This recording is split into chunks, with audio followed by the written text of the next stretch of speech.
Memang Pak, nyun sewu, untuk masuk di dalam musyahadah itu ada kunci.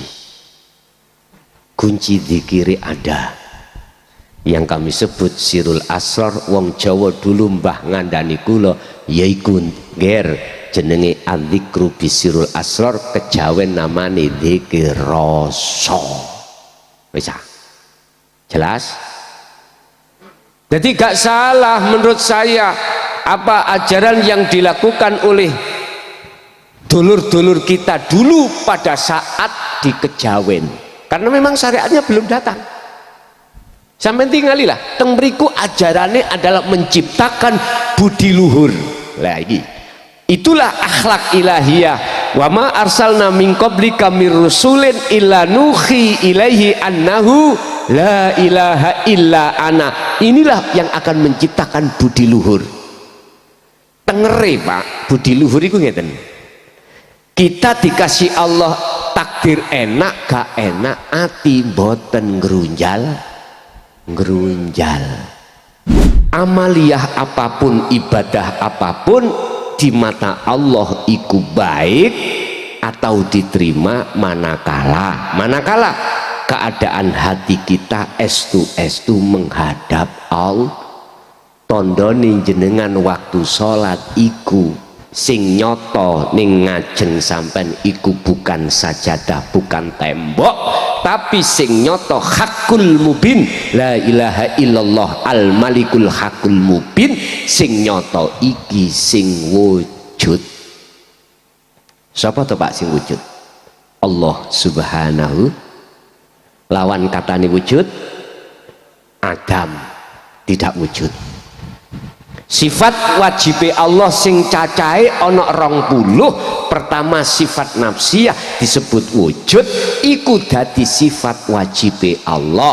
Lah lawan katane wujud, sifat mokhale wujud yaiku gak wujud alias Adam, iku dadi sifat wajib makhluk.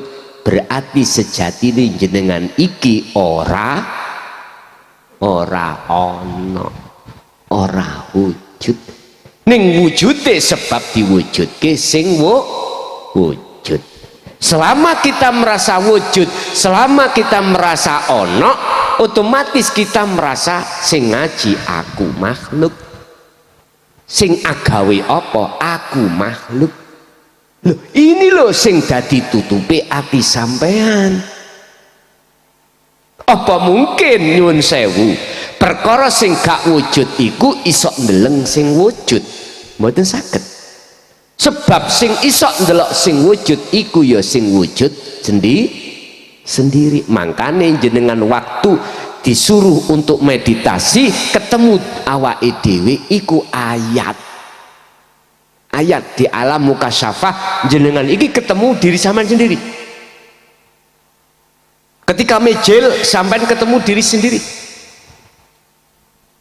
Gambar jenengan piyambak iku sebetulnya ayat, tanda dikatakan bertemu Allah, melihat Allah wujude iku sing melihat sing delok Allah sendiri. Lah pun di aran ruh iku fana pun boten wonten. Nah niki prosesi krono sampean kali kula wis menemukan guru akhirat. Setelah itu guru akhirat ngajarno ilmu tauhid. Man aradal akhirah fa alaihi bi ilmin, yaiki ilmu tauhid diajarno, ilmu kaweruh tentang mengesahkan Allah iku diajarno lalu diamalno, dilakoni, jenenge khalwat, jenenge meditasi. Wa may yakfur bitaghut wa yu'min billah. Hati sampeyan telah lepaskan diri dari perkara yang bersifatkan duniawiyah, senajano jasad iki sik gembul urusan dunya. Rapopo wadhkur isma rabbika bukrata wa asilah. Muhammad, senajan jasadmu iki mang agawe apa wae, termasuk kerja, termasuk bersosialisasi terhadap masyarakat, sosialisasi terhadap garwa anak, tapi ilingo wadhkur isma rabbika bukrata wa asila. Esok sampai sore atimu gawen eling nang Gusti. Maksudi eling ati sampean ana pangrasa, ati sampean ana rasa, rasa iku iman, ngimani yen sak temene sing agawe kabeh iku Gusti. Jelas nggih? Yen ati sampean iku sudah tekan wilayah mriku, mongko inilah yang disebut ihsan. Kata Rasul anta budallaha ka'annaka tarah. Ketika baginda Rasul jagongan kalih para sahabat, ujuk-ujuk tiba-tiba ada pemuda masuk di majelis iku bertanya, ya Muhammad, ma huwa al-Islam, al-iman, al-ihsan. Ternyata pemuda itu malaikat Jibril. Gak ada yang tahu karena muka syafaat ditutup. Rasulullah yang tahu, tahu sebab diberitahu oleh Gusti. Ternyata dijawab Kanjeng Nabi, ya sabab ihsan iku ketika Anda menyembah Allah, ketika Anda beraktivitas apapun, hatimu seakan-akan bisa nyawang wujude Gusti. Fa'ilam taroh, apabila kau tidak tahu, hatimu terasa Allah selalu melihat dirimu. Inilah muraqabah, inilah tauhid la ilaha illa anta. Kalau ini sudah sampean asah terus dikir sirul asr, dikir roso ini, maka jenengan pasti akan masuk di dalam, mohon maaf, ainul basyirah wa hakul basyirah beserta fana'ul dzikri. Artinya jenengan mesti ketemu, ini disebut ketemu makrifat datang Gusti Allah. Maksud dari Masjidil Aqsa ke Sidratul Muntaha itu adalah perjalanan ruhaniyah sampean kali kula dalam rangka ngabdi terhadap Allah umat Islam, dalam rangka ngabdi kepada Tuhan yang Maha Esa. Itu bagaimana caranya? Sebab diterangkan, dijelaskan di dalam surah Al-Bayyinah ayat 5, Allah katakan wa ma umiru lan ora den perintah sira kabeh illa liya'budullaha mukhlishina lahuddin hunafa, kecuali hanya ngabdi,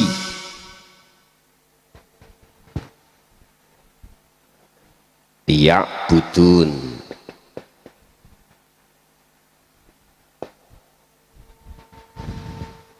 hanya ngabdi. Ngabdi ku sing bagaimana, nyembah iku yang bagaimana, caranya nyembah yang benar itu bagaimana, ini nanti diterangkan di dalam ajaran tauhid. Di luar hakikat nggak dijelaskan. Karena apa? Kapasitas di luar hakikat di syariat itu membahas tentang akmal, perilaku jasmani. Sesuai dengan syariatnya, perintah sholat, berdiri, rukuk, sujud, duduk, ya sudah, iku jasmani. Tapi sayang disayang, kita tidak pernah berpikir ruhaniyahnya itu nyembahnya yang bagaimana.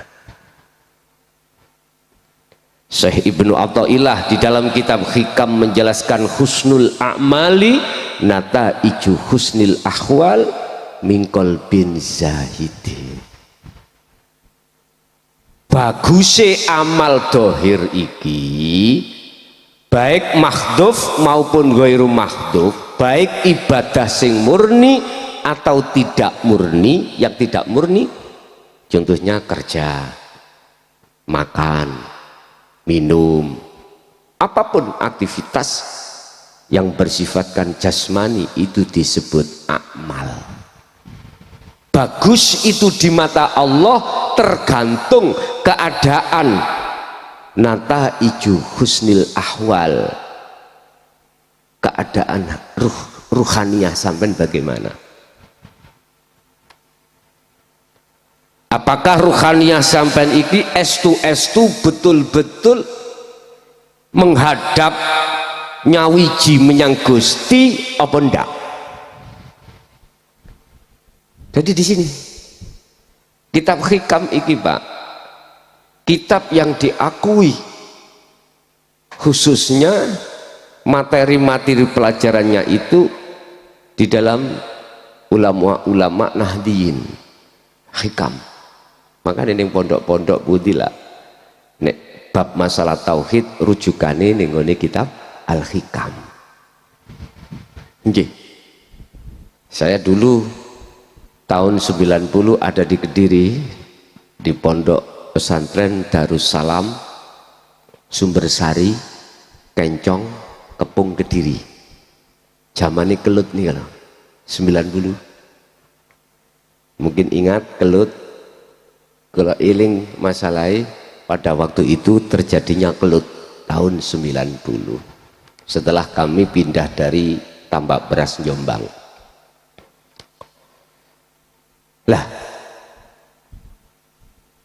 di situ umat Islam kebanyakan mukobalah referensi ketauhidan itu rujukannya kitab hikam. Terus bagaimana yang dimaksud husnil ahwal, bagusi ruhaniyah ini, itu tidak lepas dari liya'budun. Wa ma umiru illa liya'budullaha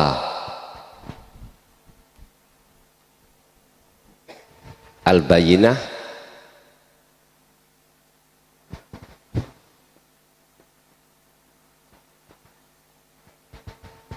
nyembah ngabukti madhep. Liyak budun di sini dikatakan bagus husnil ahwal, ati sampen kali kula ruhaniyah itu ketemu sing disembah Allah subhanahu wa ta'ala. Bagaimana bisa hati ruhaniyah kita bisa mencapai makrifat kalau tidak melalui hakikat zong secara sistem atau teori? Bagaimana saya bisa mengatakan 3 tambah 3 menjadi 6 kalau saya terlebih dulu tidak belajar ilmu matematika? Mboten saged. Logikanya seperti itu. Dan atau bagaimana saya bisa mengetahui di depan saya ini ada degan, ada rokok korean dan lain sebagainya, manakala mata saya itu buta? Nggak bisa. Sebab menungso jasmani dan rohani ini Allah kasih mata sendiri-sendiri. Untuk jasmani ainul basyariyah, untuk melihat menyaksikan urusan-urusan makhluk. Tapi matanya ruh, matanya hati yang disebut ainul basyirah untuk bersaksi, untuk melihat kholik. Niki nek ngajine mandek ning kene ya kok dikira dituduh jenengan isok nyawang Allah. Mboten. Ngaji niki butuh rileks, mboten sepaneng. Mula mangkane kula setuju ngaji iki sambil ngopi, sambil alah rokokan, ngoten. Tambah seneng. Rileks mawon, gak usah terlalu ditekan. Liya butullaha, jenengan kali kula ruhaniyah ini Bapak sebagai makhluk harus bisa menghadap dan bertemu terhadap Khalik Allah. Oleh karena banyak umat manusia yang tidak mau mengikuti ajaran Rasulullah dengan kafah sempurna syariat sak hakikate, alias kita hanya memetik syariatnya saja, maka jangan heran kalau kita pada waktu sholat hati kita lalai pada Allah, nggak tahu. Ini yang harus menjadi pertanyaan besar mestinya loh ya. Sebab bagaimanapun juga kita di dunia ini dikasih Allah kesempatan untuk ngabdi yang menyesuaikan dengan janji kita pada Allah sebelum kita itu dilahirkan ke dunia. Alastu birabbikum qalu bala syahidna. Sebelum ruh itu ditiupkan terhadap jasad, ruhaniyah itu sudah berjanji pada Allah, betulkah aku Tuhanmu? Shallu ala Nabi Muhammad. Betulkah kau besok itu ngabdi padaku? Betulkah kau besok itu hanya memuja, memuji, menyembah iyyaka na'budu wa iyyaka nasta'in terhadapku? Jenengan jawab bagaimana ruh itu? Qalu bala syahidnya. Siap inci, tapi jenengan lalai, lupa. Nggak ngerti ya? Lupa kalau pernah seperti itu. Masya Allah. Jasmani Allah ciptakan kita dari saripati tanah, manakala kullu nafsin dha'iqatul maut. Nanti kembali ke sekarang ruhaniyah kita kemana?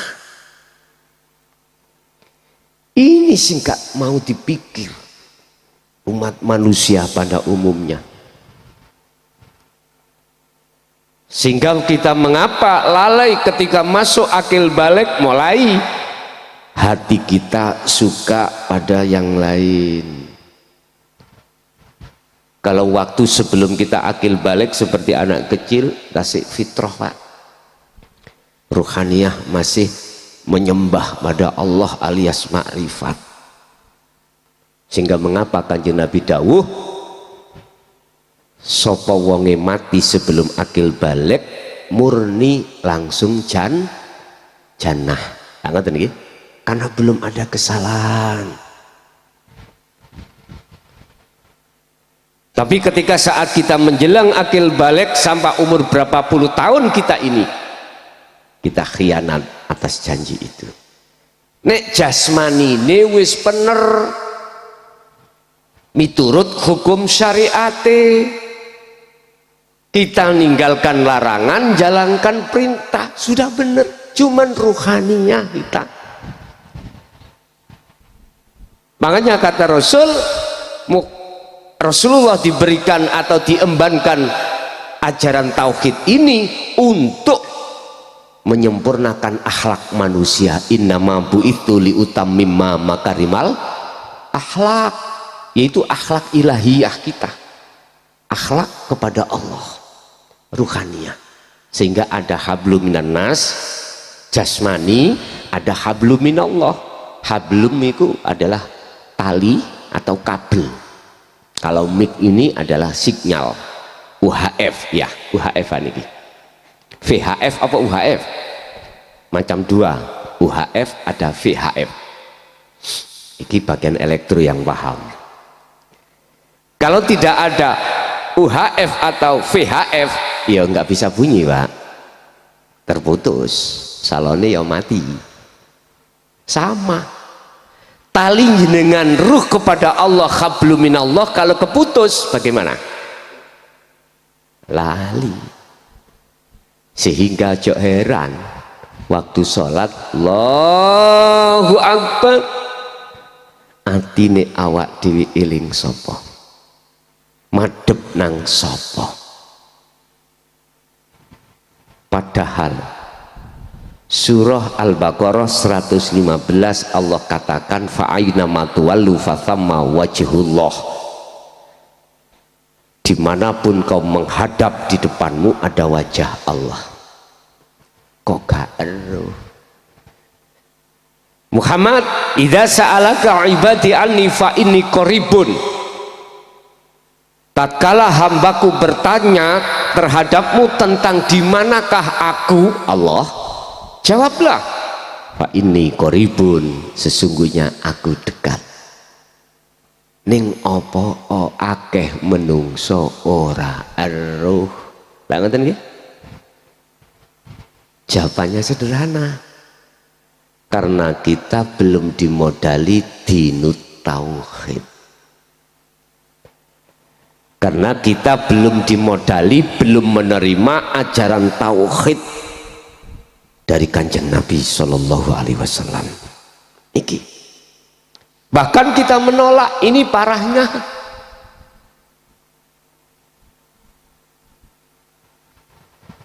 Akibat itu semuanya Bapak Ibu, sehingga kita diplesetke oleh hawa nafsu dalam diri kita masing-masing. Apa sih hawa nafsu itu? Nafsu, hawa,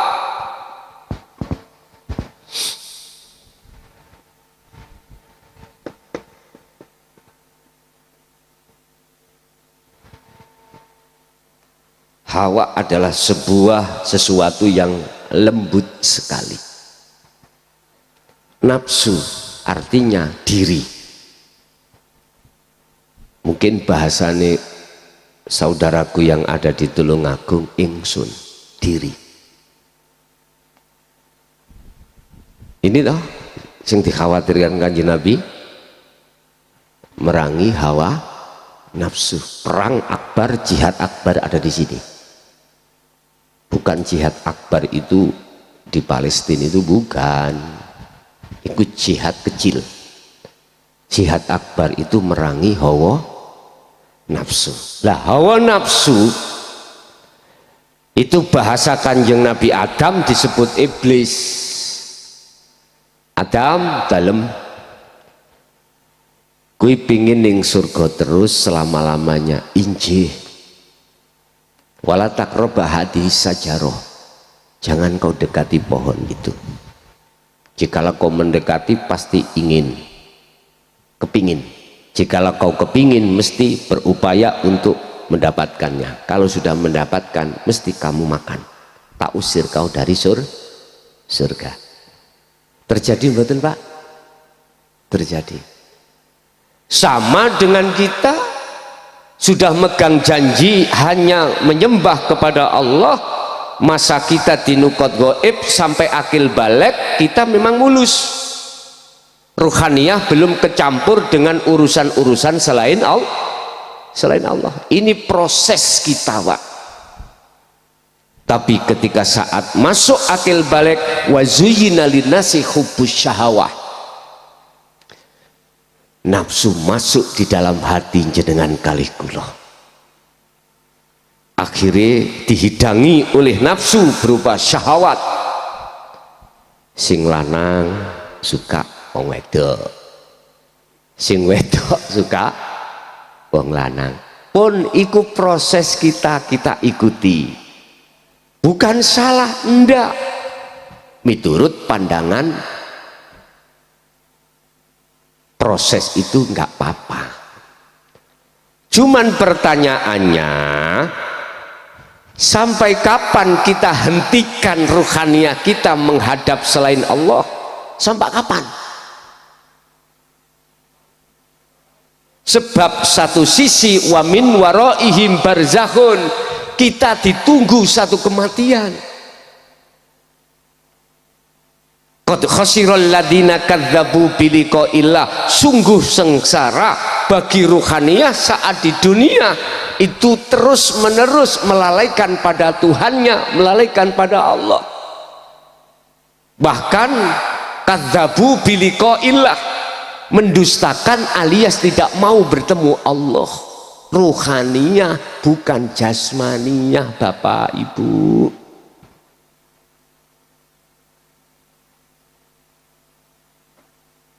Sehingga dengan keadaan situasi kondisi ruhaniyah umat manusia yang tidak kondusif alias menjadi budaknya hawa nafsu, maka asbabun nuzul surat Az-Zumar ayat 54 turun.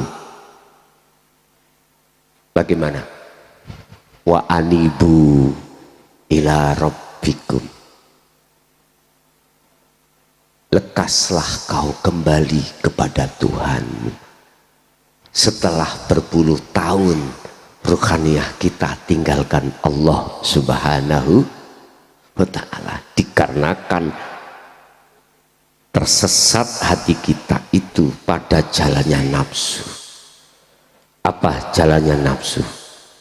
Wa zuyyina linnasi hubbus syahawah minan nisa wal banin wal qanatiril muqantarah. Wa qala aidan wa ma umiru wa qala aidan innan nafsa la amaratum bisu. Sesungguhnya nafsu itu mengajak hatimu untuk berbuat jahat pada Allah.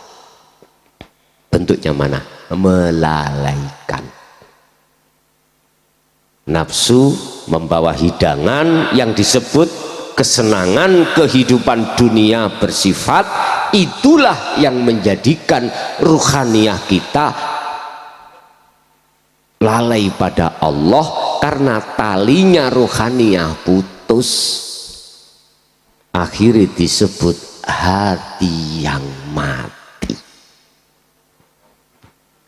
Mik ini kabel putus ya mboten saged muni salone. Ra percaya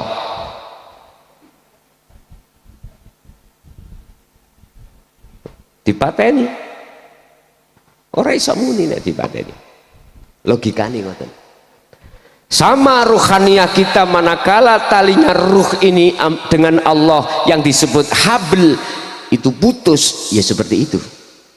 Lah putusnya ruhaniyah kita tali itu saat kita menjelang akil balik sampai berapa puluh tahun kita.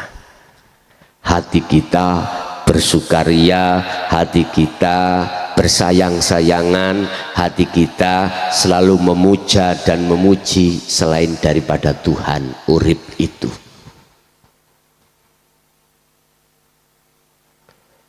Saged sambung nggih? Saged sambung. Kembali kepada materi kita, apa tugas kita di dunia? Kalau jasmani sudah, gak usah gegeran gara-gara agomo, gak usah gegeran gara-gara madhab, gak usah. Iku sebatas lahiriah.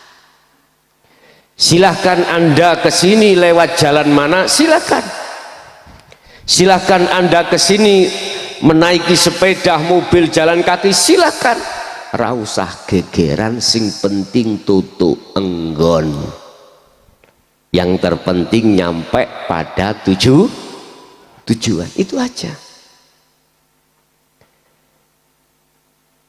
Umat manusia khususnya di Indonesia tidak akan pernah konflik baik internal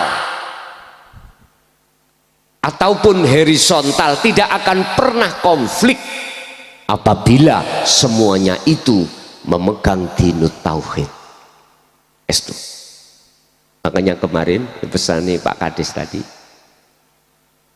wisir nyoblos sopo silahkan, sing penting rukun. Lah ngerti Pak Kades nggih? Sing penting rukun. Sing penting rukun. Loh, kita tidak akan fanatik Pak dalam satu jalan atau kendaraan manakala kita betul-betul ruhaniyah kita sudah kenal pada Tuhan kita, sekaligus bertemu terhadap Tuhan kita. Wa ma arsalnaka mir rasulin illa nuhi ilaihi annahu la ilaha illa ana.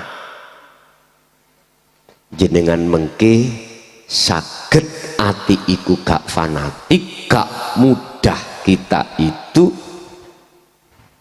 mencari kebenaran sendiri manakala kita itu sudah kenal pada Tuhan kita.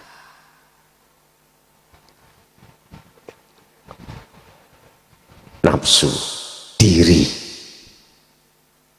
sehingga kita itu mengapa di dunia itu seneng bangun jasad dan lalai bangun rohaniah. Padahal W.R. Supratman sampun dawuh, bangunlah jiwanya, bangunlah badannya. Kedua-duanya, Pak. Urusan dunia ini penting, Pak. Urusan dunia, urusan syariat itu penting. Nyambut gayo penting. Kita mencukupi kebutuhan keluarga yo penting. Tapi ingat, wal akhiratu khairu wa abqa.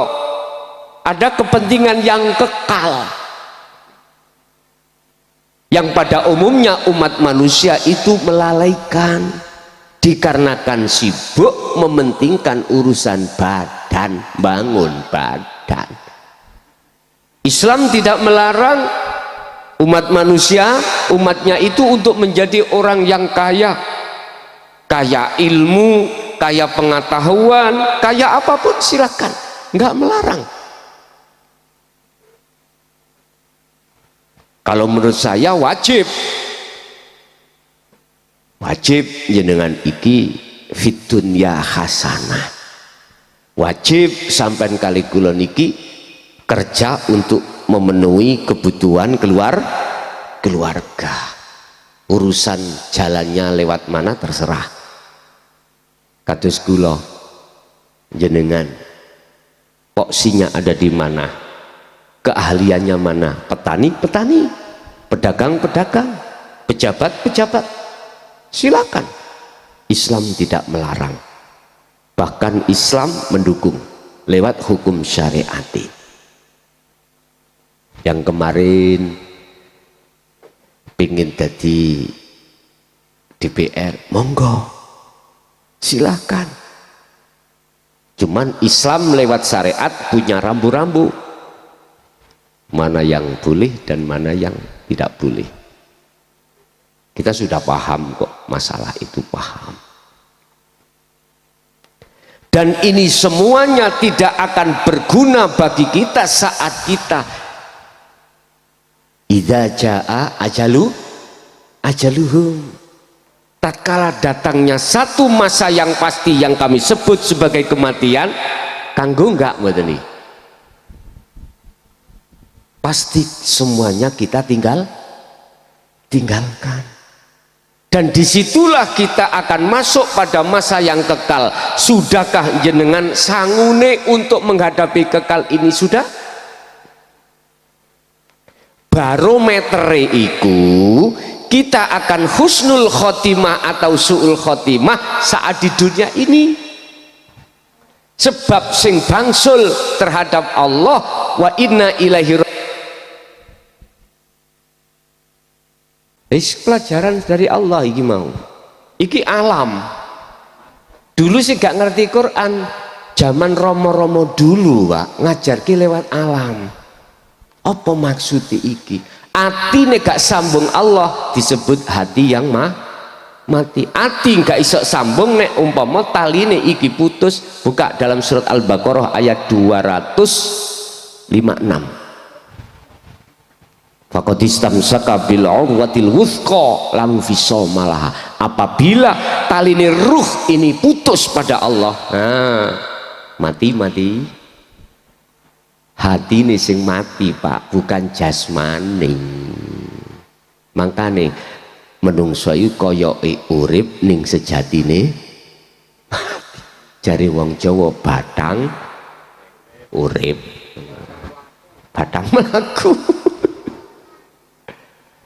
Allah pun kalau terusakan oleh karena ruhaniyah kita kena pengaruh dengan hidangan nafsu dalam diri kita masing-masing, inilah akhirnya kita lalai pada Allah. Alhaakumut takasur hatta zurtumul, ngoten niku sampai mati. Naudzubillah, naudzubillah. Bismuki ya dengan kali kula sing ditakdirki Allah kekempalan teng mriki estu akhir hayat jenengan kali kula dalam keadaan husnul khotimah niki. Kadang-kadang kula niki mikir Pak, bahkan kula niki memang wau disebutkan saudara saya selevel kades, kula niki sudah mengundurkan diri Pak. Prodi kedua, sebelum prodi kedua, prodi pertama kula pun wegah. Kula kan 2010, 11, 12 kula niki di penjara 3 tahun. Dari Polda 2 bulan, kemudian dipindahkan ke Mojokerto, itu sisanya 3 tahun itu. Mesti sampean takok kasus, lama tadi ya. Pokoknya gak kasus bondet menahi. Kasus saya itu pasal 170 junto 160 Pak. Gini ku kasus saya. Saya mulai menyerukan dinut tauhid ini sejak tahun 2000 sampai 2005 sembunyi-sembunyi Pak. Sembunyi-sembunyi. Belum berani untuk menyampaikan secara umum, ini belum. Sembunyi-sembunyi. Rasulullah dulu pun juga begitu. Sebelum secara umum beliau itu sembunyi-sembunyi 5 tahun.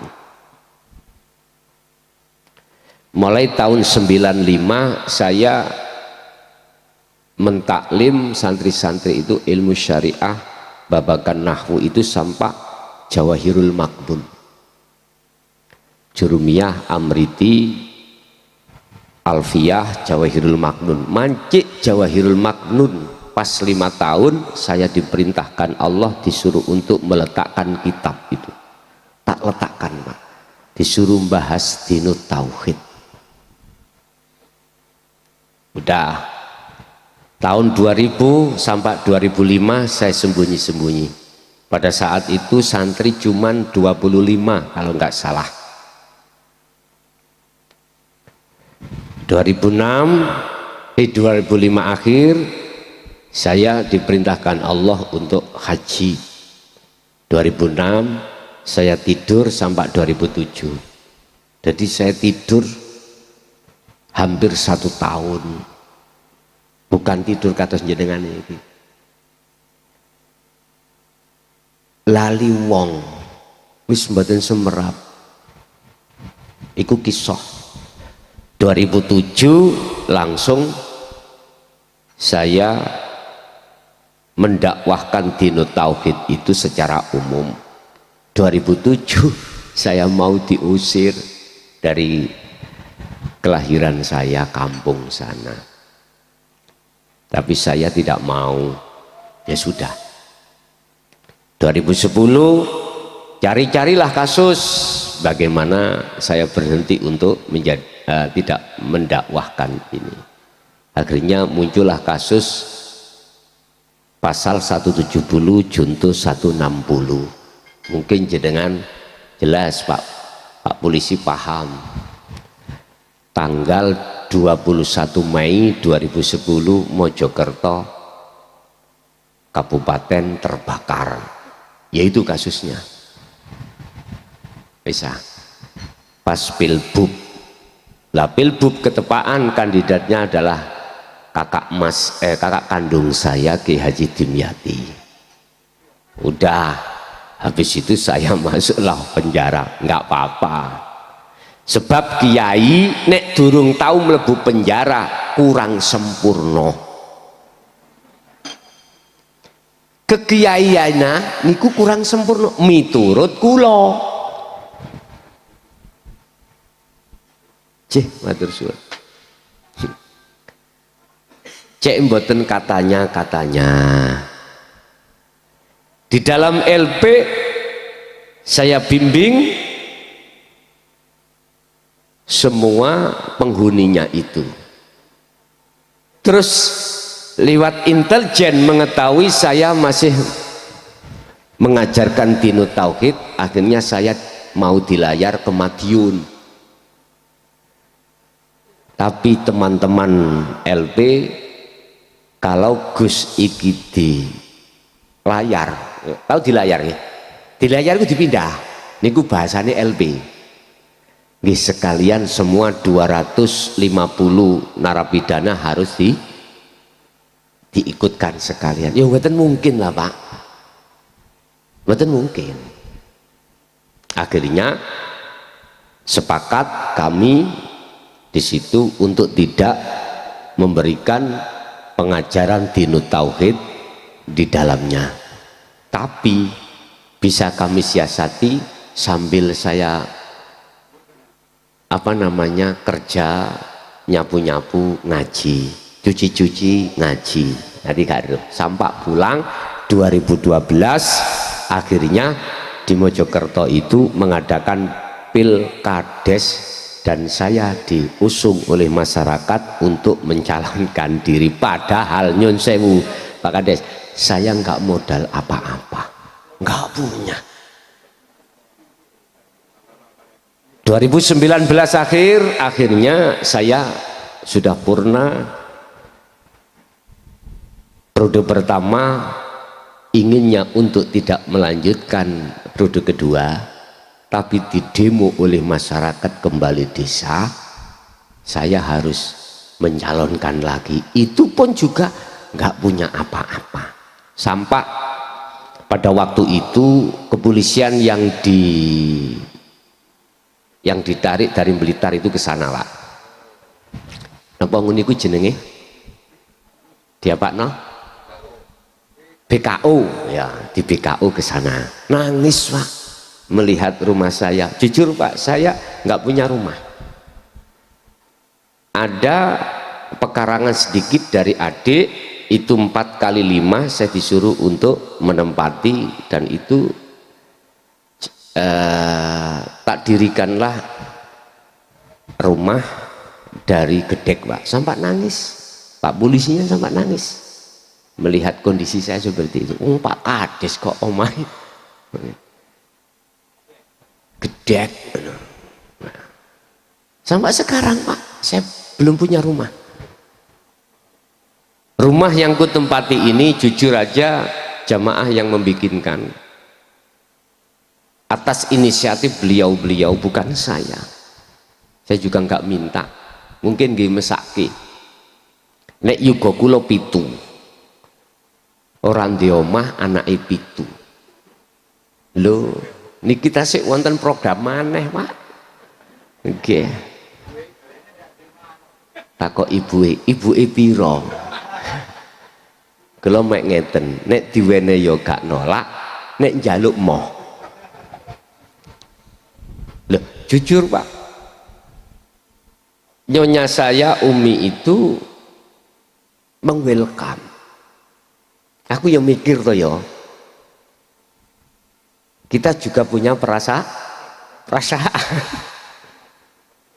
Pengeten Bi, nek jenengan estu nek ana sing nyenengi, sampean jak mriki. Ngoten ya, hak niki Pak. Hak. Jadi saya buat apa rumah tangga banyak istri tapi benteng cewek, gitu? Mending gak rabi-rabian.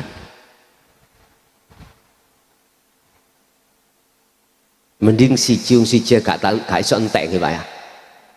Pak TNI, Pak Polri mesti ngiler. Tuas ngiler, masalahnya gak iso. Ayo nekato. Pun sampun, akhirnya sampai hari inilah saya masih ditakdirkan Allah untuk menyampaikan dinut tauhid secara umum. Kami pun tidak hanya di di Pulau Jawa, saya di Pulau Sumatera, Kalimantan, Riau, Sulawesi sudah, bahkan sudah di luar Indonesia, Hong Kong, Malaysia sudah. Bapak Ibu, saya itu cuman menyampaikan Pak, tidak ada hak untuk memaksa Anda untuk mengikuti apa ajaran Rasulullah ini. Enggak, pun salah paham. Saya pun tidak akan menyalahkan bagi salah satu di antara umat manusia tidak mau menerima ajaran. Enggak, kan sudah jelas di dalam Al-Quran surat Al-Baqarah 256, la ikraha fiddin qad tabayyana rusdu minal ghayy. Muhammad, ajaranmu itu tidak boleh ada paksaan, enggak boleh. Tugasmu itu innahu lakum minhu nadhirum mubin, menyampaikan saja. Ajaran yang sangat sakral ini, dinut tauhid, sejak Kanjeng Nabi sampai Khalifah Sayyidina Ali, beliau ajarkan dengan beresiko terjadi pada Sayyidina Ali dibunuh. Sampeyan tahu sejarah Kalbarak. Tidak hanya beliau, cucu baginda Rasul Hasan Husain juga begitu. Maka sejak itulah ajaran dinut tauhid, ajaran kaweruh ini ditutup-tutupi, bahkan terkesan disembunyikan sampai 2014 kemarin. Fakta Pak, akibatnya apa? Kita sebagai umat nyun sewu, menengah ke bawah, tabu dengan ajaran tauhid ini. Tabu. Ajaran hakikat untuk bisa makrifat, ajaran ruhaniyah untuk mengenal pada Allah, tabu. Akhirnya nyun sewu, kita sebagai umat manusia ketika sholat nggak bisa khusyuk. Titik, udah. Padahal maksud Isra Mi'raj itu tidak hanya Masjidil Haram ke Masjidil Aqsa, tapi juga Sidratul Muntaha. Dari Masjidil Aqsa sampai Sidratul Muntaha, berarti harus tinggalkan dunia. Artinya apa tuh Pak? Hanya lewat ajaran dinut tauhid inilah Pak, memberikan sistem dan pengajaran bagaimana ruhaniyah itu tinggalkan yakfur bitoghut, tinggalkan hidangan hawa nafsu. Tadi saya katakan, apa sih hidangan hawa nafsu? Hayatad dunya, kesenangan yang bersifatkan duniawi ya. Itu penting. Nah kalau kita tidak kerja, minum dari mana, makan dari mana, anak istri kita bagaimana? Man arada dunya fa'alaihi bi ilmin, sing sapa wonge pengen sukses dunyane bi ilmin, dengan ilmu. Itulah ilmu syariah. Piye carane kita menjadi petani yang bertakwa, pedagang yang bertakwa, kemudian menjadi pejabat yang bertakwa. Wa zayyana a'malahum. Jujur Pak, kita tidak sadar nafsu membuat manisnya dari sebuah kehidupan dunia ini supaya kita menganggap itu kekal. Dengan begitu otomatis nanti kita akan lalai dengan kehidupan akhir.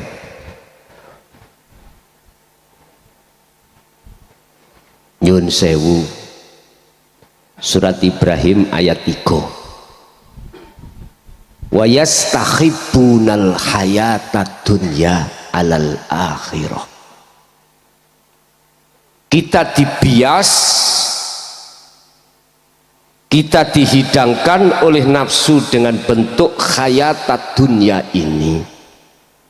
Siapa yang sudah terjebak di dalam hatinya, di dalam kepentingan nafsu itu, alal akhirah, otomatis kita melalaikan kehidupan yang kekal.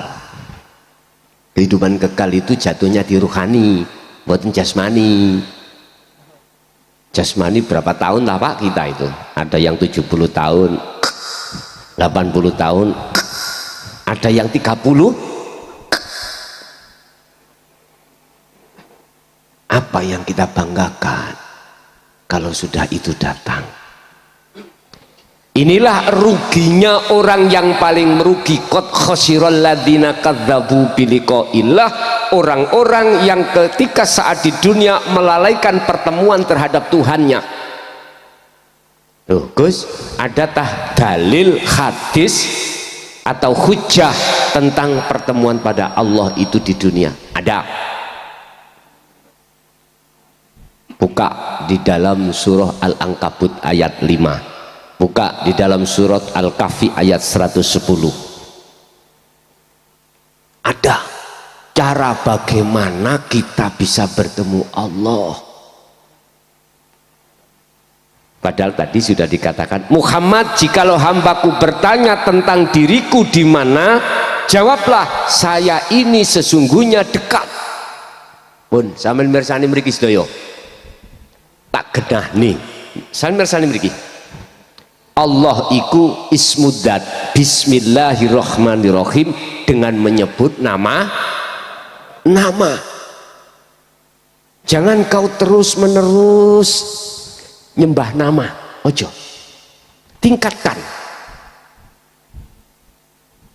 Tingkatkan pengenalan kita tadi, nama, kemudian sifat, kemudian zat. Kalau Allah itu adalah ismudzat, innallaha huwa rabbi wa rabbukum, sesungguhnya Allah ikut Tuhanku ya Tuhan jenengan. Nama, oleh karenanya fa'budu, tingkatkan kenalmu yang asalnya nama sampai yang memiliki nama. Mana yang memiliki nama? Ini Pak, amin tinggalin begini. Ini gini.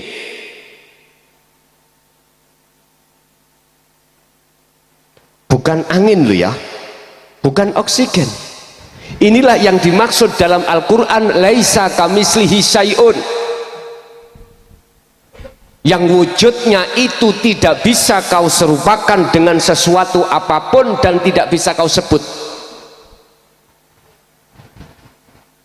Lah untuk sampai di sini ada proses Pak, ada prosesnya. Mata kita mengapa tidak bisa melihat yang di depan kita? Karena mata kita buta. Ada proses untuk bisa melihat di depan kita. Bawa sana ke Undaan Surabaya, karena mata kita itu ada selaput yang namanya katarak. Berarti harus dibawa dokter spesial Undaan sana. Itu mata dohir. Nah, mata batin sampai kali kulo juga ada selaputnya. Mana selaputnya? Masya Allah. Syekh Ibnu Athaillah mengatakan, al-aghyar, sesuatu selain Allah apa? Kesenangan kehidupan yang bersifatkan duniawiyah. Inilah yang menutup mata hati kita, sehingga ainul basyirah, mata hati kita tidak tahu mana sih Allah, padahal Allah iku qoribun, dekat. Ini yang menjadi persoalan besar mestinya umat Islam. Contoh waktu sholat, mengapa kami tidak tahu di depanku itu ada wujudnya Allah? Mestinya ini sebagai pertanyaan besar. Tapi mana yang mau mengungkap semuanya ini? Sementara ajarannya itu diintimidasi sejak saat sakbadane setelah Sayyidina Ali sampai nyun sewu Pak, sampai tahun 2014 kemarin. Ada di Indonesia yang berani mengungkap, tapi pada saat itu langsung ditebas. Kenal Syekh Sitijen? Itu banyak yang tidak paham Pak tentang ajaran beliau, akhirnya salah paham. Padahal itu ajaran Rasulullah yang tertinggi di jalur hakikat ma'rifat. Buka di dalam surah Al-Anbiya ayat 87. Buka surat Al-Anbiya ayat 25 tentang tauhid la ilaha illa anta wa ana. Itulah hakikat menuju ma'rifat. Yang masuk di dalam agama disebut dinul haq, ai dinut tauhid. Ini Siapa yang berani mengungkap pada saat itu? Langsung hilang.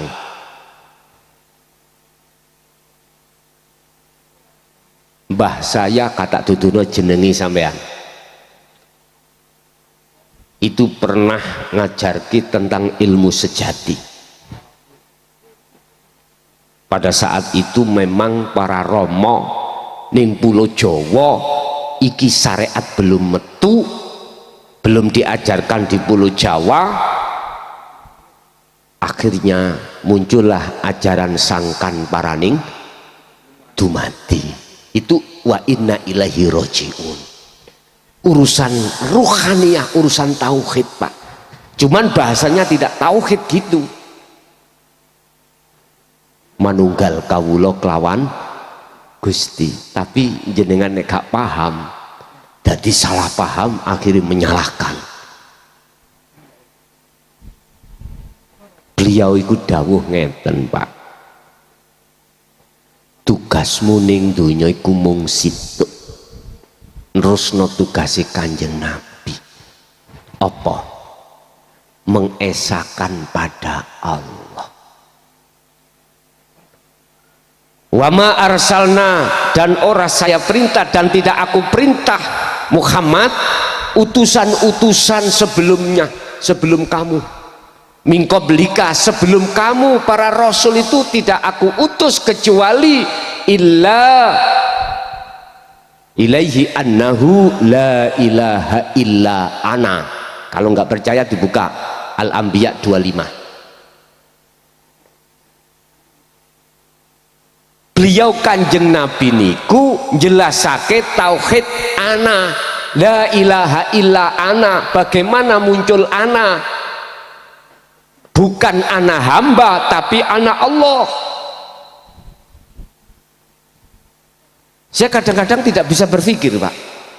Ada yang mengatakan makalah bahwasanya Rasulullah tidak pernah mengajarkan hakikat ma'rifat. Saya kurang mudeng. Bukannya saya menyalahkan, tapi saya tidak sepaham. Karena apa? Jelas di dalam surah Al-Anbiya 87 dan 25 itu menjelaskan bahwasanya Rasulullah Shallallahu Alaihi Wasallam itu juga mengajarkan tauhid. Dengan tauhid itu bisa mengesahkan pada Tuhan. Kalau tidak mengajarkan, Rasulullah menyampaikan, tidak menyampaikan, gak mungkin muncul Al-Anbiya 87 dan 25. Gak mungkin. Tapi mungkin pengetahuan belum sampai disitulah akhirnya muncul makalah seperti itu. Wong Rasulullah hanya menyampaikan syariat saja. Nah, ada yang seperti itu. Nggih, mohon maaf, bukannya saya menyalahkan, tapi tidak. Saya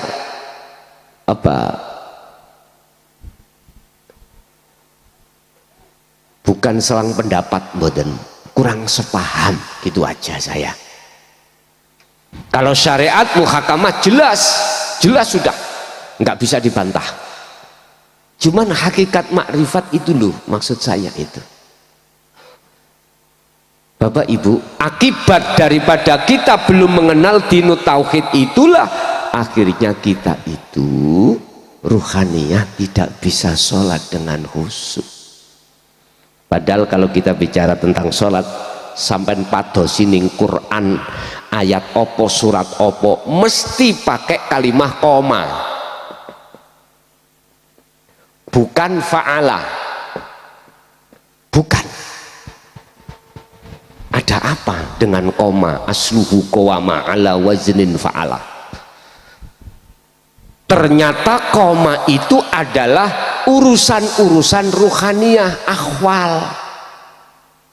Tumindae ruhaniyah madhep marek menyang Gusti Allah. Al-Baqarah 238 dibuka. Hafidhu ala sholawah was sholatil wusta wa qumu lillahi qanitin ay khashiin. Artinya wajib sholat iku khusyuk. Tarkibi khusyuk bertemu Allah.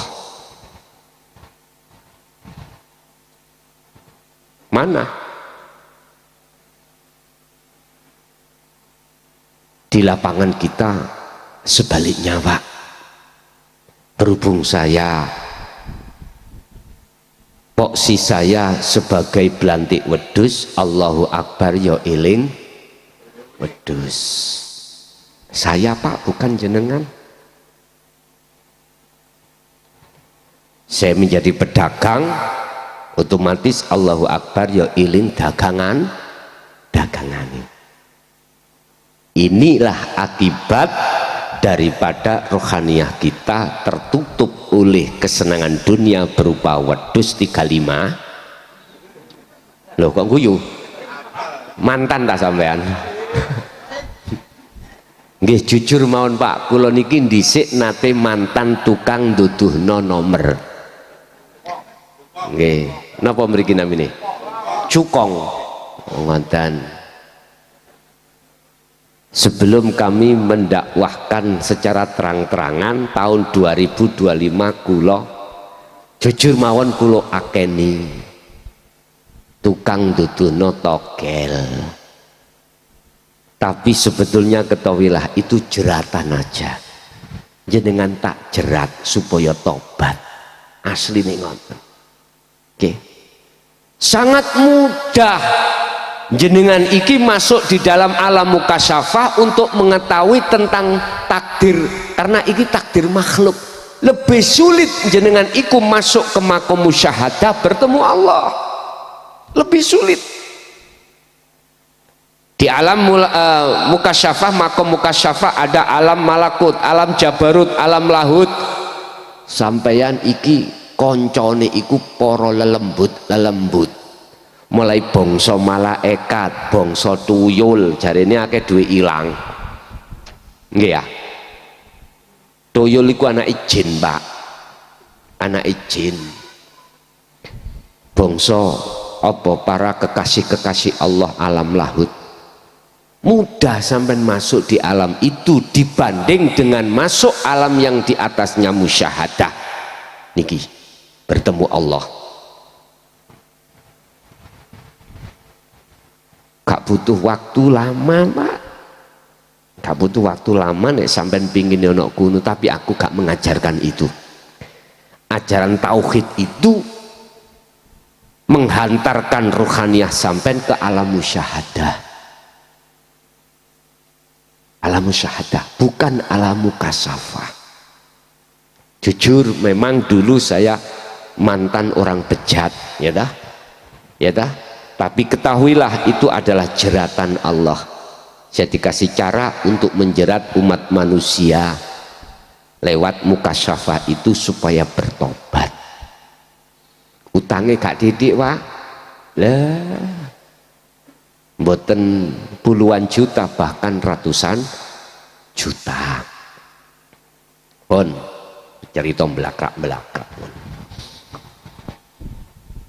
Sesuai dengan lagu tersebut adalah pengiling bagi kita untuk mengingat masa depan yang kekal. Kita tahu urusan dunia penting. Sesuai dengan lagu tersebut, penting kaya apa kita harus tahu kau dapatkan dari mana itu semuanya. Nah gitu toh. Artinya kita harus tetap konsisten manut hukum syariati Kanjeng Nabi. Satu sisi kita harus ingat semua ini kita akan tinggalkan. Kita menghadapi masa kekal. Sing sapa wonge barang siapa yang sudah mau untuk memikirkan dan melakukan persiapan-persiapan menjelang alam kekal di dunia ini, qad aflahal mu'minuna alladzina hum fi sholatihim khashi'un. Al-Mu'minun ayat 1 dan 2. Mesti bahagia. Sholatnya mesti khusyuk. Karena bisa bertemu Allah. Lah, terus pun dicarane saya itu bisa untuk bertemu Allah ruhaniyah ini dari Masjidil Aqsa ke Sidratul Muntaha, perjalanan ukhrawiyah, ruhaniyah jenengan untuk tinggalkan dunia. Setunggal, sampean harus punya guru akhirat. Iki dalane. Sinten, siapa yang dimaksud guru akhirat ini?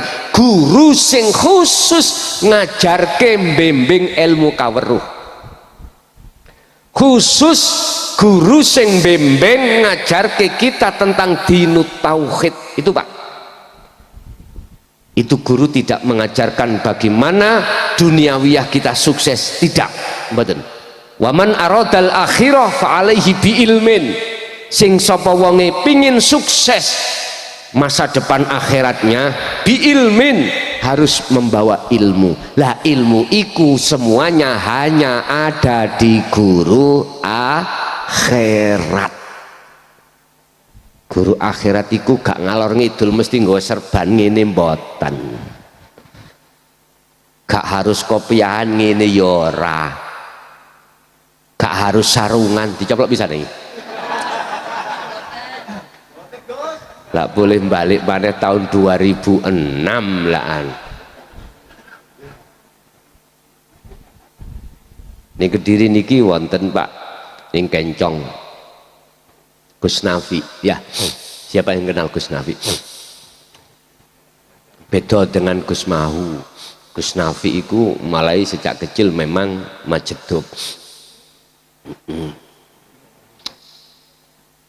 Jadi beliau sangat akrab dengan saya itu. Bahkan ketika saat kholnya abahnya Yai Zamroji di Badas, malah beliau itu yang mengundang Gus Muafik. Gus Muafik. Lah, ketepatan Gus Muafik mboten saged rawuh, kula dibel Gus Mahu. Gus, hari Selasa. Kok ya pas kula niki mboten enten jadwal. Kok ndelalah jadwal kula niku badminton, Pak. Saya itu suka badminton. Badminton, kalau enggak gitu sepak bola. Dulu itu sepak bola, kemudian badminton.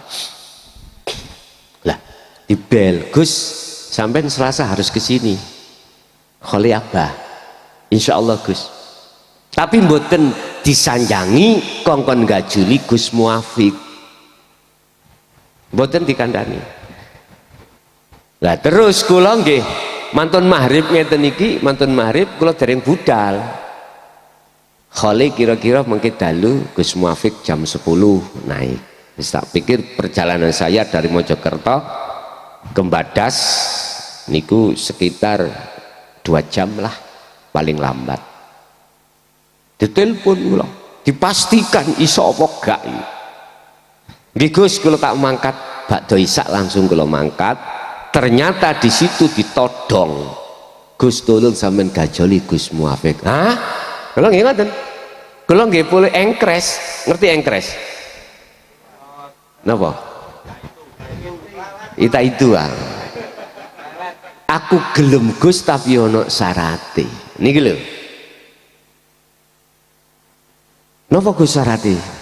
Boleh enggak aku jelasno cara zikir untuk ketemu Allah?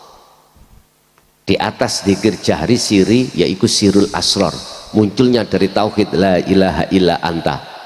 Berhubung ora enek sing gajuli, terpaksa. Akhirnya kalau geradak Pak ini. Berapa ribu jamaah kaget. Memang Pak nyun sewu, untuk masuk di dalam musyahadah itu ada kunci. Kunci zikiri ada. Yang kami sebut sirul asrar. Wong Jawa dulu mbah ngandani kula yaiku ger jenenge adzikru bisirul asrar, kejawen namane zikir rasa.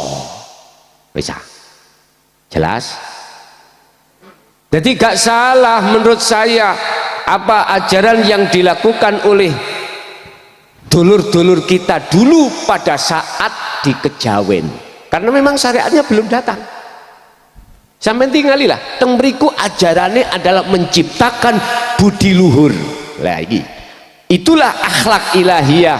Wa ma arsalna min qablika mir rusulin illa nuhi ilaihi annahu la ilaha illa ana inilah yang akan menciptakan budi luhur. Tengere Pak, budi luhur itu ngeten, kita dikasih Allah takdir enak gak enak, ati mboten ngrunjal,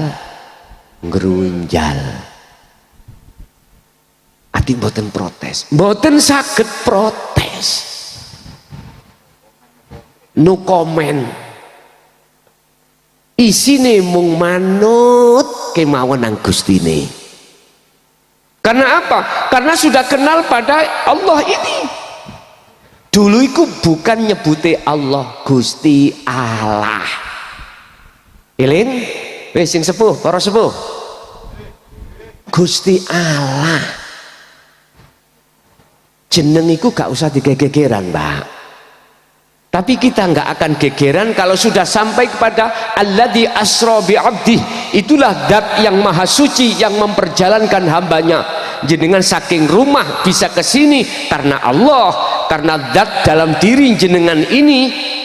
Akhirnya jenengan bisa rawuh di sini. Dalile kecilik sampai waca la haula wala quwata illa billahil aliyil. Diwaca wis bolak-balik, tapi maksud maqasidul a'dham, makhlus syahidnya, inti maksudnya iki gak mudeng. Sebab ajaran ilmu sejati, ajaran ilmu tauhid boten sampean trimo karena ditutupi. Nek gak ditutupi ndadekno fitnah. Iku alasane Mbah Biyen. Ya Allah, kula niki tahun 76 Pak dibikin mumet ambek si abah kula dewi. Mumet. Kula ditalkin atau di beat di dalam thariqah Qadriyah wa Naqsabandiyah. Ya ta? Di situ saya dikasih tugas sedina suwengi iku dzikir iku 20.000.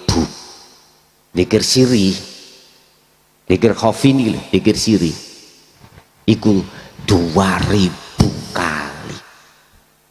Sampak kula niki nate gendeng. Berarti jenengan iki ngadepi wong mantan gendeng. Nek kula gendeng berarti jenengan sableng. Saya katakan gendeng itu Pak, kula mboten saged makan dan minum.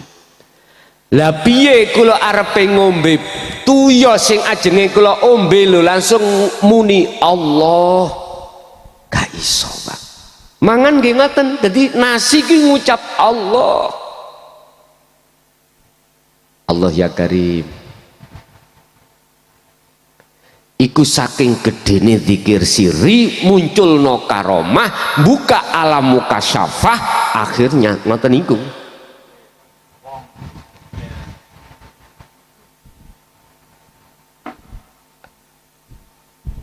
Bapak Ibu, itulah proses perjalanan ya. Jadi dinu tauhid itu ilmu sejati nek biyen dawuh iku gak salah miturut pandangan hakikat, bukan pandangan syariat. Nek miturut pandangan syariat mohon maaf, karena pandangan jasmani itu tidak sama dengan pandangan rohani. Nek pandangan rohani, mata rohani ainul basyirah itu menyaksikan wujudnya Allah. Nek jasmani iki bersaksi melihat ya makhluk. Mula bagaimana sih di dalam tatanan la ilaha illallah tauhid pertama di syariat itu, asyhadu an la ilaha illallah, saya bersaksi sesungguhnya tidak ada Tuhan yang wajib kusembah kecuali Allah. Nggak boleh berhenti sebelum illallah, nggak boleh berhenti. Kita bersaksi melihat. Siapa yang kita lihat? Siapa yang kita saksikan? Ini kalau kita tidak tingkatkan tauhid huwa anta ana nggih mokhal, syahadat kita di mata Allah iku sah. Makanya mengapa di situ yang dipanggil ya ayyuhalladzina amanu, wahai orang-orang yang beriman, masuklah kamu di dalam agama Islam dengan sempurna. Berarti jasmaniah kita sudah muslim, tapi ruhaniah kita belum. Dikatakan belum, ruhaniah kita masih nyembah selain Gusti Allah, bercinta selain Gusti Allah, yang dibawa oleh nafsu yang disebut hubbus syahawah. Niki bagaimana kita bisa lepaskan jeratan nafsu ini? Satu, jenengan kudu duwe guru akhirat, yaitu guru sing ngajarno ati sampean untuk mengenal dan bertemu yang memiliki nama Allah. Ibaratnya kula niku kenal Mbak Desi Ratnasari dari sisi nama, belum ketemu orangnya. Apakah cinta saya disebut cinta yang benar? Belum Pak, belum ketemu. Lah saya bisanya bertemu terhadap wujudnya Mbak Desi Ratnasari, saya harus mengenal dan tahu terhadap orang dekat beliau. Baru saya dihantar ke rumahnya Mbak Desi Ratnasari. Sama pada Allah. Siapa yang dimaksud orang yang dekat Allah? Para nabi dan rasul, diteruskan tabi'ina solihin. Ini ala inna awliya Allah la khaufun alaihim walahum yahzanun. Kekasih Allah. Hal ini sudah dijelaskan oleh Allah di dalam surat Ali Imran ayat 31. Kul, katakan Muhammad, in kuntum tuhibbunallaha, apabila kau ingin cintamu itu diterima Allah, kau ingin hatimu itu bertemu Allah, fattabi'uni, ikuti Muhammad. Lah niki lho. Berhubung Rasulullah sudah tidak ada secara fisik, maka ada yang meneruskan Pak ajaran beliau.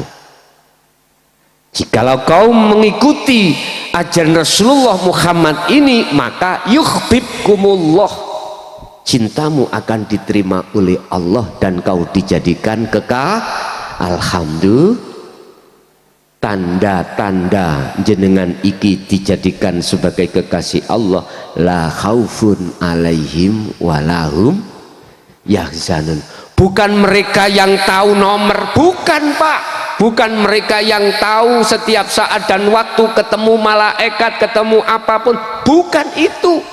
Bukan yang orang yang sudah tahu ares, bukan itu kekasih Allah, bukan ning Quran. Ala inna aulia, tetengeri kekasih Allah iku la khaufun alaihim walahum tidak ada rasa takut, khawatir, gelisah hatinya ketika saat menghadapi kebiarin dunya, karena hatinya dia selalu bercinta pada sing nguasai kebiare dunya. Sambung nggih? Tabi'in. Itulah kekasih Allah. Beliau bisa menjadi pejabat, beliau juga bisa menjadi orang yang kaya, beliau juga bisa diletakkan Allah sebagai pedagang, petani, bahkan Pak, kita menganggap orang itu orang gila, kita menganggap orang itu gak waras. Bisa jadi ilmu ajaran Rasulullah itu dititipkan orang tersebut. Jikalau jenengan ketemu orang itu, guru nang wong iku, gak harus dia itu selalu sarungan kemana perginya, gak harus nggawa kopiah serban, enggak. Suka-suka Allah menempatkan kekasihnya dimanapun juga, suka-suka. Kadang-kadang orang ini kita anggap di tengah masyarakat itu wong ino, tapi sesungguhnya di mata Allah itu orang yang mulia. Ringkesi guru itu wis ilang keakuan hambane dalam segi apapun. Umpama sugih gak rumangsa hambane sugih. Umpama dia itu nyun sewu alim gak rumangsa dheweke sing alim. Kita kan sudah tahu makhluk la haula tidak punya daya upaya apapun, wala quwata kekuatan apapun, semua itu milik Allah. Kok terjadi pada diri kita? Illa billah, semua karena Allah. Karena Allah.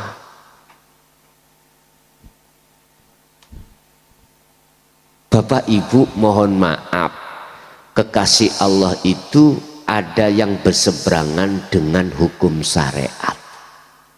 Ada. Iku karena sistem majedubun. Contoh Nabi Khidir. Langsung aja tak omong Nabi Khidir. Bagaimana kisah Nabi Musa ketika berguru Nabi Khidir? Gak mampu.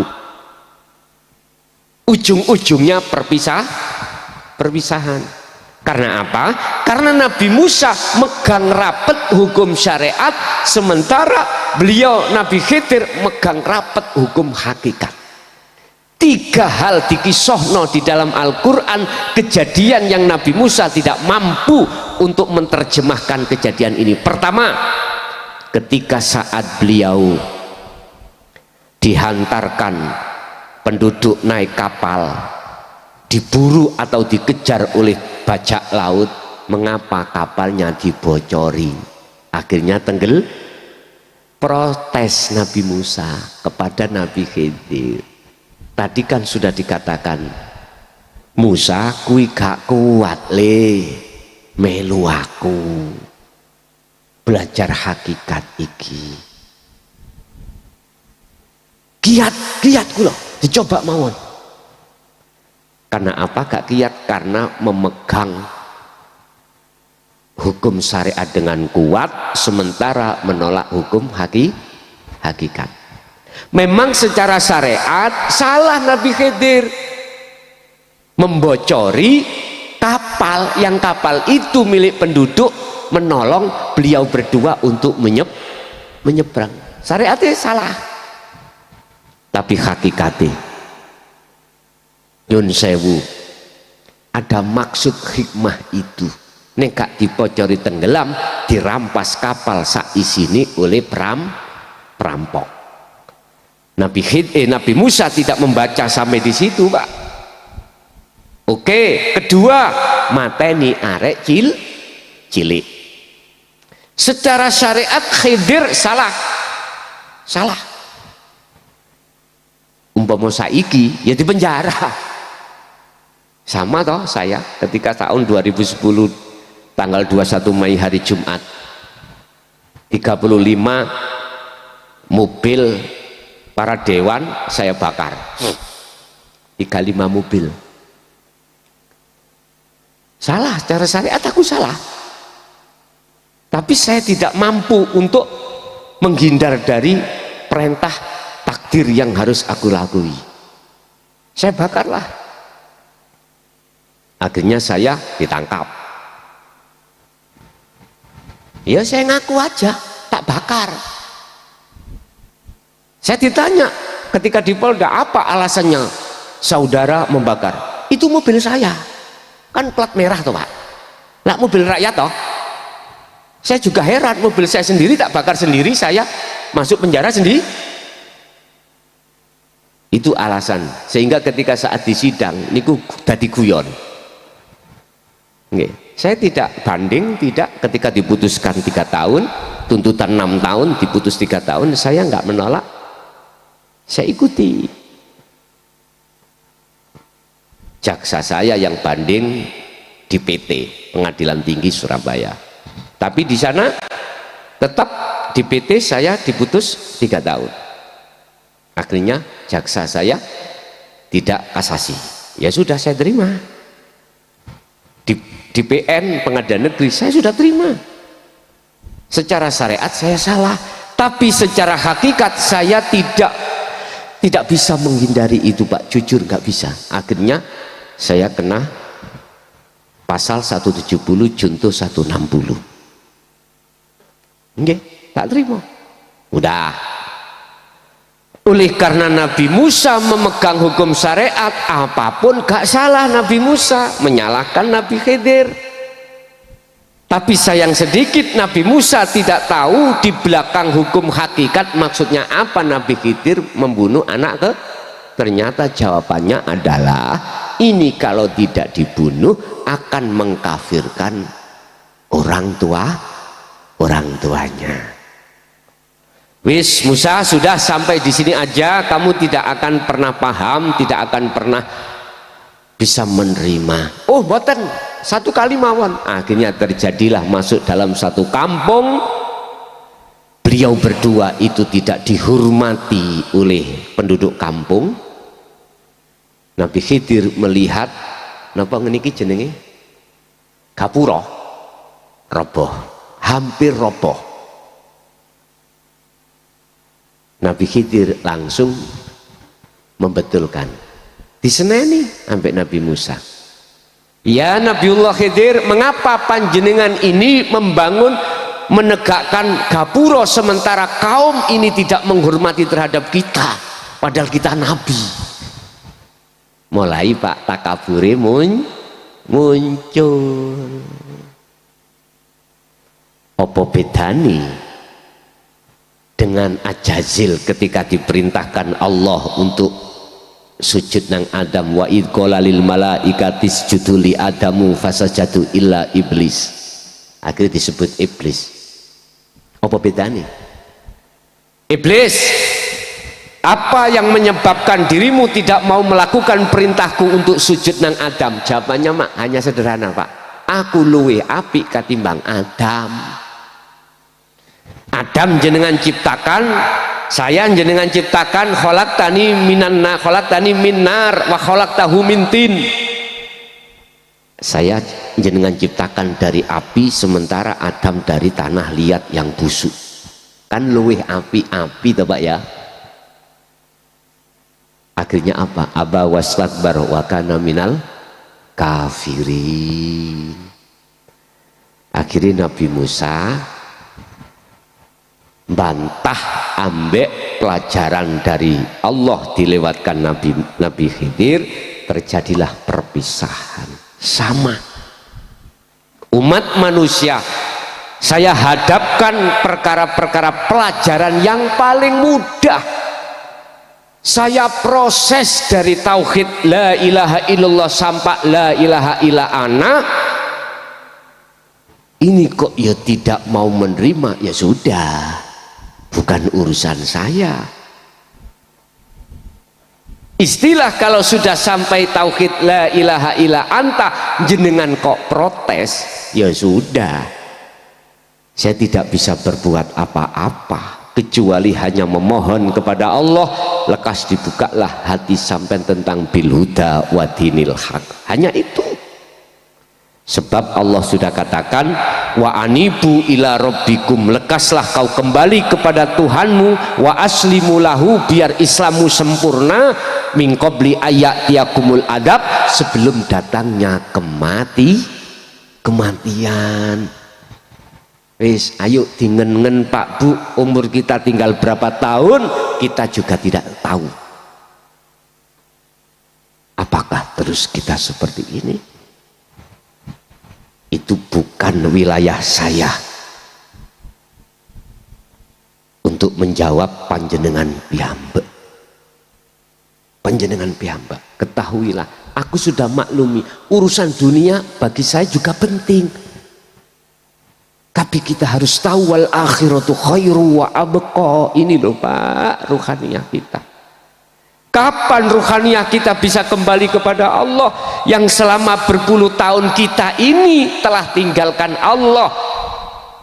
Kalau jasmaniyah sudah balik dengan bukti iman kita menjalankan perintah, tapi ruhaniyah kita ini yang belum. Sehingga mengapa Gusti Allah sering di dalam Al-Quran itu menyebutkan terkait masalah dan kembalilah kau pada Tuhanmu. Sebab kalau jenengan sudah kembali mesti sholat sampai mesti khusyuk. Kalau surat Al-Baqarah 238 tondo khusyuk ini ku ngeten.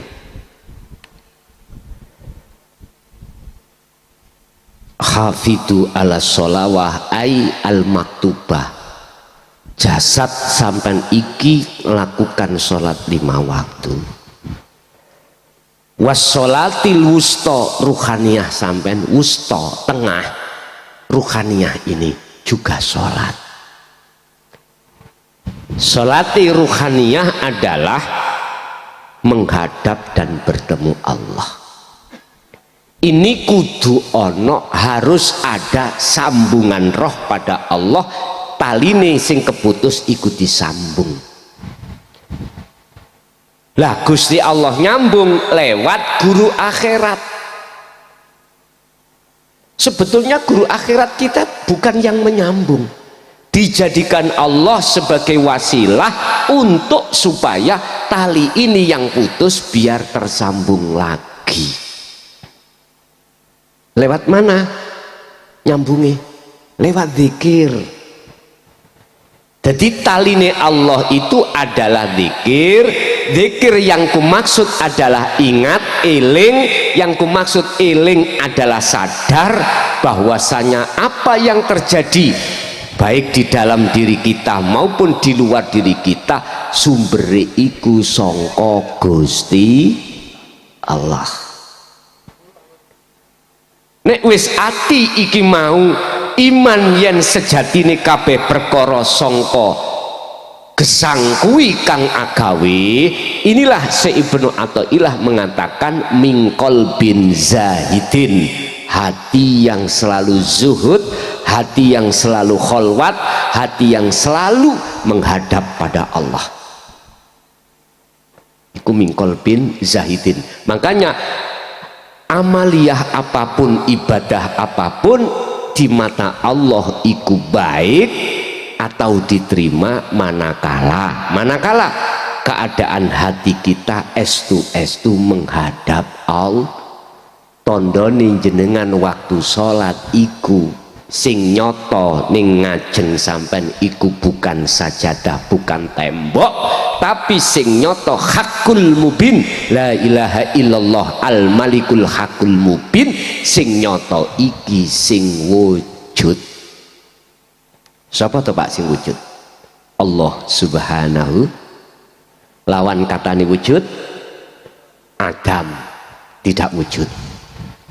Sifat wajib Allah sing cacahe ana 20. Pertama sifat nafsiyah disebut wujud, iku dadi sifat wajib Allah. Lah lawan katane wujud, sifat mokhale wujud yaiku gak wujud alias Adam, iku dadi sifat wajib makhluk. Berarti sejatine jenengan iki ora ana, ora wujud. Ning wujude sebab diwujudke sing wujud. Selama kita merasa wujud, selama kita merasa ono, otomatis kita merasa sing ngaji aku makhluk, sing agawe apa aku makhluk. Loh, ini loh sing dadi tutupe ati sampean. Apa mungkin nyuwun sewu perkara sing gak wujud iku iso ndeleng sing wujud? Mboten saged. Sebab sing iso ndelok sing wujud iku ya sing wujud sendiri. Makane jenengan waktu disuruh untuk meditasi ketemu awake dhewe iku ayat di alam mukasyafah, jenengan iki ketemu diri sampean sendiri. Ketika mejel sampean ketemu diri sendiri. Gambar jenengan piyambak iku sebetulnya ayat, tanda dikatakan bertemu Allah, melihat Allah wujude iku sing melihat sing delok Allah sendiri. Lah pun di aran ruh iku fana pun boten wonten. Nah niki proses krono sampai kali kula wis menemukan guru akhirat.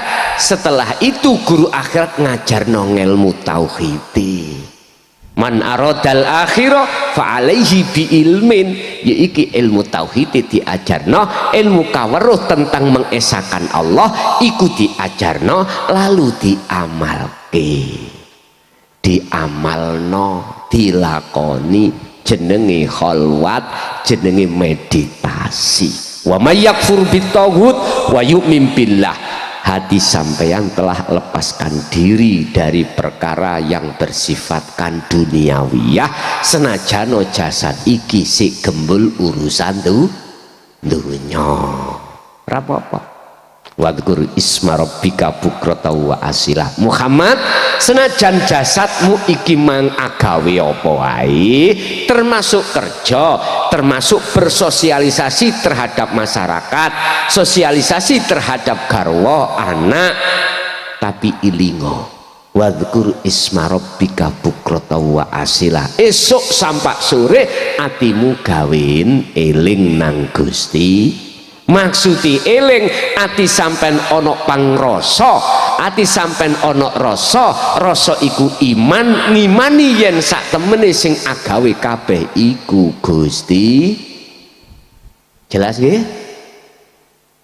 Yen ati sampen iku sudah tekan wilayah mriku, mongko inilah yang disebut ihsan. Kata Rasul anta budallaha ka'annaka tarah.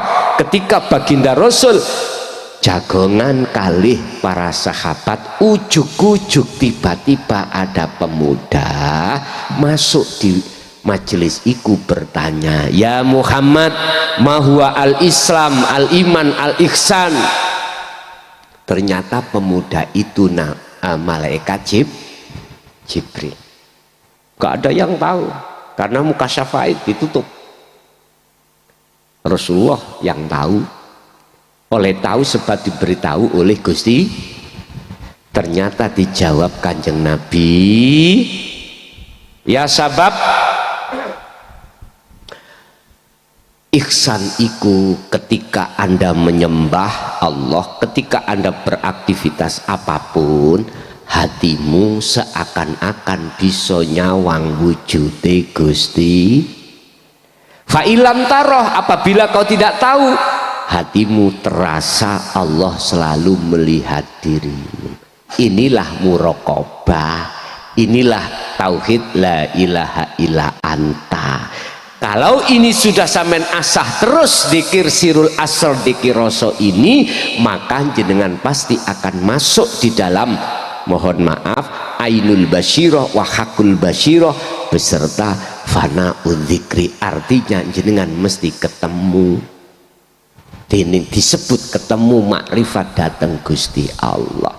Dalili Al-Ankabut ayat 5, wa mangkana yarjulika Allah fa inna ajalallah la'at. Barang siapa di hatinya sudah merasa Allah itu dekat dan keinginan untuk bertemu Allah, maka Allah berjanji dalam waktu yang sudah ditentukan atas pertemuan itu. Alhamdulillah. Tapi ngeletukno ati kepin ketemu Allah gak angger wong wisa, gak angger tiang. Orang yang mau menerima hatinya, memwelcome hatinya terhadap ajaran Rasulullah di jalur dinu tauhid, tidak semua orang. Itu wong pilihan.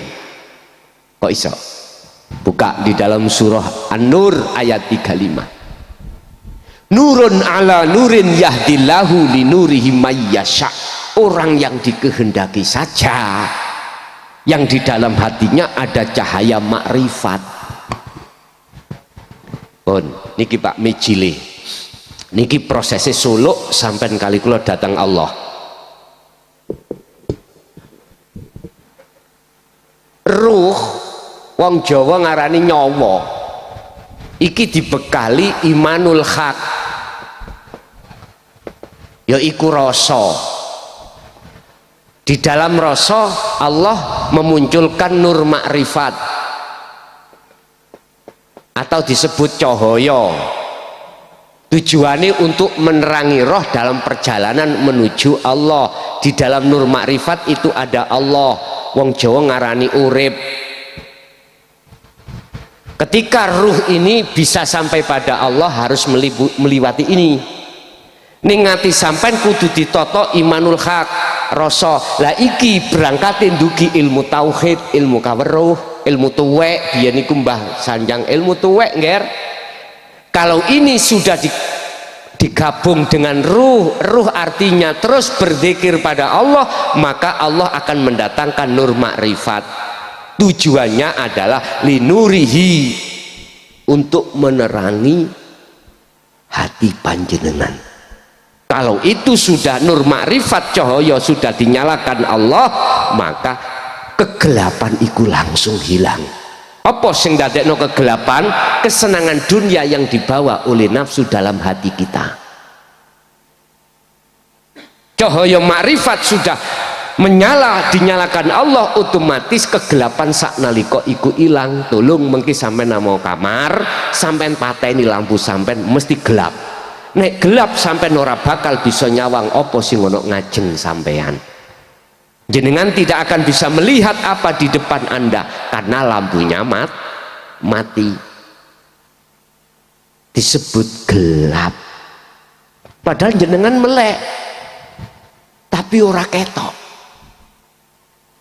Ati nggih ngoten, ruhaniyah sampean nggih ngoten.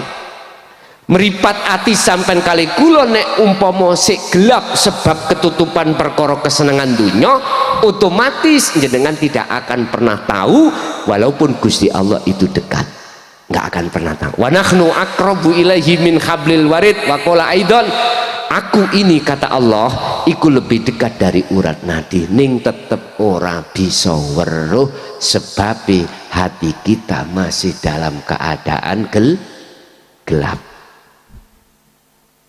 Gusti Allah hanya menyalakan lampu utawa cahaya makrifat pada hamba yang dikehendaki saja. Hamba yang dikehendaki. Siapa hamba yang dikehendaki? Yastami'unal qaula wa yattabi'una ahsanahu. Az-Zumar ayat 17-18. Dialah mereka yang menerima ajaran Rasulullah di jalur ilmu dinu tauhid. Setelah itu beliau mengikuti petunjuk-petunjuk itu. Lah, lewat guru akhirat kita membimbing ilmunya dan juga mendidik bagaimana cara kholwat meditasi yang benar. Setelah itu jenengan lakoni, otomatis Allah menyalakan cahaya makrifat dalam hati jenengan. Nek iku wis menyala, mongko sing nyoto jengleh-jengleh iku wujude Allah. Tatkala lampu menyala, gelape mau teng pundi? Saknalika hilang. Sing nyoto ning ngarep sampean mau, sing tadinya mboten nyoto. Kul ja'al haqqu wa zahaqal batil innal batila kana zahuqa. Ketika kebenaran ini datang, maka sirnalah kebatilan. Inilah maksudnya. Kalau sudah duduk di sini, mohon maaf sekali lagi, bukan berarti saya itu fanatik dengan syariate apa ndak. Orang kalau sudah duduk hatinya di wilayah hakikat makrifat, Pak Bu, iku gak fanatik dengan ajaran syariat. Karena apa? Karena mulai pagi sampai sore, sore sampai pagi 24 jam jenengan iki dituntut dan selalu melakukan sholat daim. As-sholatu daimun, sholat sing langgeng yaiku madhepi ati menyang Gusti Allah. Waktu makan ketemu Allah, waktu nyanyi ketemu Allah, waktu opo wae ketemu, tondo yen ketemu la yarauna li anfusihim sayan. Hatimu sudah tidak beriman kalau kau yang menyanyi, kau yang mengaji, kau yang makan, kau yang apapun. Bal yusyahiduna annal fa'ilahu wallahu ta'ala. Hati jenengan merasa semuanya itu datangnya hanya dari Allah Subhanahu. Jelas wis, gampang ngomong.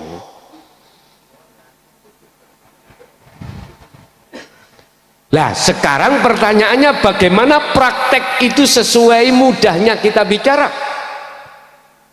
Ikut tono petunjuk yang disampaikan oleh guru-guru akhirat kita. Alladzina yadhkurunallaha qiyaman wa qu'udan wa ala junubihim. Apapun aktivitas sampean, baik di dalam sholat maupun di luar aktivitas sholat, tetap hati ini zikir nang Gusti. Bukan zikir yang ku maksud ngucap Allah Allah, bukan. Yang kula maksud zikir adalah terjemahan dari zikir tulisan Arab. Zikir itu adalah ingat, Jawane eling, maksude sadar ngelingi yen sing berperan itu hanyalah Allah.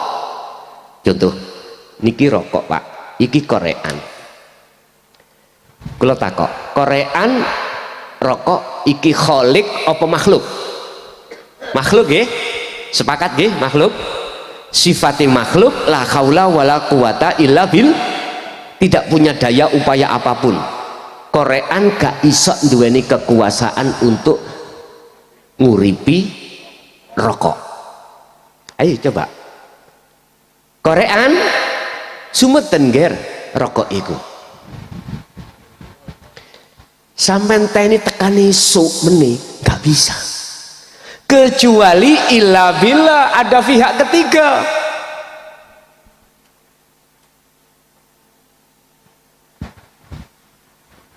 Gayane sak mencek rokokan yo gak ngono.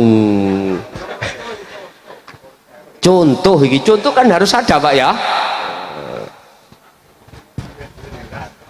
Izin Pak Kades.